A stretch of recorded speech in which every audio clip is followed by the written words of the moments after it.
What's going on, everybody? A lot of moves have been made since I've made a YouTube video, so I'm going to talk about that today.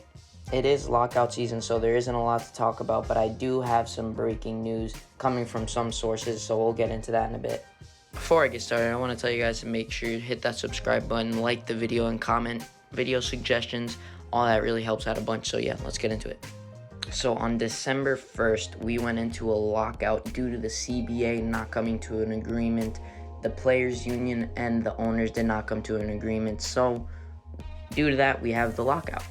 So we've been in the lockout for about a month now, and there's still rumors and everything going on, but there is no signings, big signings that could be made anyway. There could be small signings here and there, but nothing big. First off, let's talk about all the moves that happened after my last video. Right after I posted my last video, it came out that Jacob Stallings was traded to the Miami Marlins for some prospects, so that's an interesting trade. The Braves were also active that day as they signed Darren O'Day and Kirby Yates to some deals, and they could be really helpful in the bullpen for the Braves as they're coming off a World Series ring and looking for more. The Tigers making a big move. They signed Javi Baez to a 6-year, $140 million deal. Looks like they're not going to be getting Correa, so their big move is Javi Baez. Decent move. He's not going back to the Mets. He's going to the Tigers. So, yeah. We're looking at Joey Wendell right here. He was also traded to the Miami Marlins for a prospect. So, interesting move by them. Orioles signed Rougned Odor to a 1-year deal. That's all we know. We don't know the details of it, just a 1-year deal. Two more moves being made that day was Roberto Perez signing with the Pittsburgh Pirates. So, they got rid of Jacob Stallings, added Roberto Perez. And another one, the Miami Marlins traded Jorge Alfaro to the San Diego Padres for some cash. More moves being made. Raisel Iglesias re-signs with the Angels, Clint Frazier signed with the Cubs, and Yan Gomes signed with the Cubs.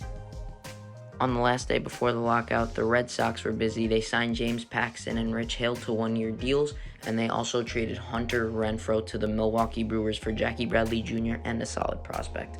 Interesting deal for the Red Sox as they just gave him away for nothing, really, because Jackie Bradley Jr. isn't really that good anymore.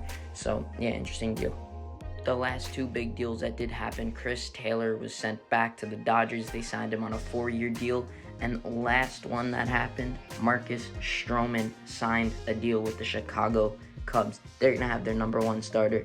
They're looking pretty solid in their rotation with Kyle Hendricks and Marcus Stroman. Now, maybe if they add in a couple more pieces, they could have a solid rotation. Who knows? But, yeah, that's it for all the deals that happened before the deadline. All right, enough with the deals. Let's talk about the lockout and the CBA. This is interesting because they haven't talked as of recently at all, so we don't know when it's going to end. It might end in probably late January, early February. Maybe it goes into March. I really hope not, because then teams are going to have to scramble to sign. And me as a Yankee fan, I know the Yankees haven't signed anybody, so they'll be looking pretty bad if it ends in March. So, hoping it doesn't end in March, maybe February, but we'll see. One thing of note, the players union is getting a little fed up with the owners for not wanting to come to an agreement sooner. The players union apparently wants to come to an agreement right now, and they just haven't got together. So, yeah. All right, that's enough about the lockout. Let's talk about the rumors that have been swirling around, going on Twitter and Instagram and everything like that. So even though we are in the lockout, the reporters have still been on top of their game with some reports, and they're telling us that apparently a lot of teams were interested in Matt Olson and Matt Chapman before the deadline came, and some of the teams were the Miami Marlins, the New York Yankees. I know the Yankees are looking into Matt Chapman to be their shortstop. That would be weird, but the Yankees are looking into that. Maybe a Matt Olson and Matt Chapman deal, like in the same deal, that will cost a lot of prospects for the Yankees, but maybe. Another one, the Miami Marlins were interested in Matt Chapman and Matt Olson as well. Those are the big two that every team's looking at. The Phillies were also interested, teams like that. Well, let's talk about the big boys. Carlos Correa, Trevor Story, Freddie Freeman. No word on Freddie Freeman that he talked to anybody yet, but Carlos Correa, he was seen on Christmas. One of his family members was wearing an Angels jersey, so maybe he goes to the Angels. Other teams that could be involved, the New York Yankees and the Dodgers. So those are just a couple teams. Moving over to Trevor Story. Trevor Story is still one of the elite shortstops in the game. I know Seattle was interested. The Yankees were also interested.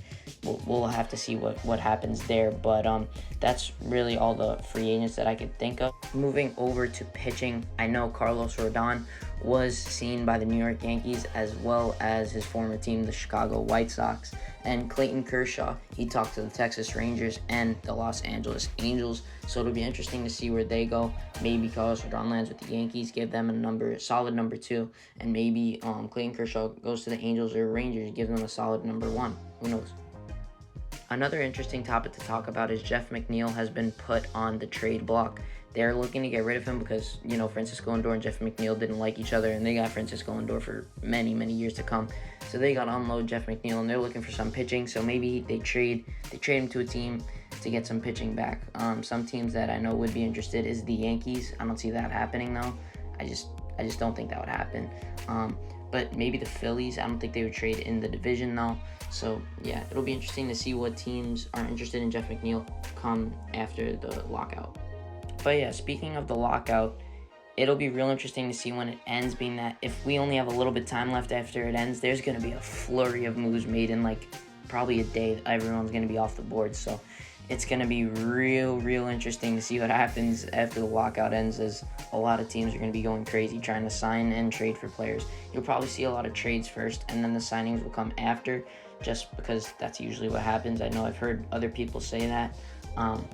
But yeah, some other trade that I did hear rumbling around was Cedric Mullins. Teams that are interested in him: the Phillies, the Yankees, and the Marlins.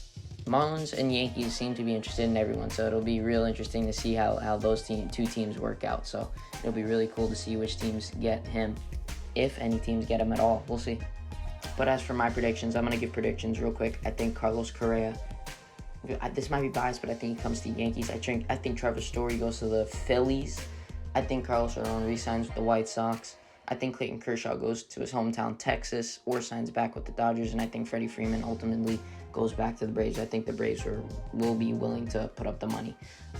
Those are my big predictions on the big free agents that are still out there. If I missed anybody, let me know. I don't think I did, but I could have. I don't know. Just let me know in the comments if I did miss anybody.